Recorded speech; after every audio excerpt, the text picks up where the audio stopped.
tanking doesn't work. Tanking doesn't work. Look up at Philly right now.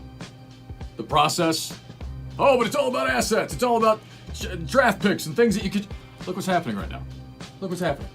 After all this trouble, after all that torturing the fan base, after trading for Jimmy Butler, after everything they've been through, after the whiffs, the drafting Markelle Fultz, the Nerlens Noels, the Jabari Parkers. I mean, after all of it, now Ben Simmons might be on the way out. Ben Simmons and Joel Embiid and Jimmy Butler can't get along. Well, Jimmy Butler has a hard time getting along with a lot of people. But look, it's a mess. It's a zoo. It's falling apart. And with each and every primetime loss to a high-profile opponent, the media gets louder and louder, and the locker room gets more and more distressed because it never worked. Right? You can argue with me about the theory of tanking and building that way all day long, but at the end of the day, professional sports is still a results-driven industry. Where are the results? Assets? Draft picks? Okay, great. Those things only work insofar as you parlay them into something tangible on the court. Hardware, titles. Do they have any of those?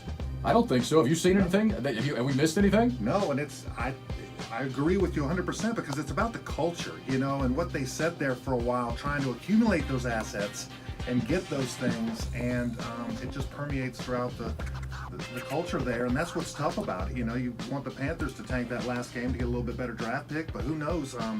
When I was as a player, being with the Houston Oilers, we saw Tim Diakabatuka get selected 6th. I was with the Houston Oilers. We had the 13th pick, and he's off the board, and you're like, God, that was really one of the best running backs. He's going to be a difference maker, and with injuries and things that happened with him here, it didn't ever live up to what it was supposed to be. And then we got a running back at the 13th pick by the name of Eddie George, and changed our franchise for a long time there. And at the time, people were worried he was damaged goods and was his shoulder going to hold up, and never had a problem with it ever. It's just so many different things go into it. And when you're trying to live that formula for a while, where you're just going to tank, you're just going to try and get these assets like you're talking about, and then suddenly think you're going to get them, and then all of a sudden flip this switch. It's not that easy. Coaches are working for that culture all the time. You don't want to do anything that goes against that. The point isn't that it never works.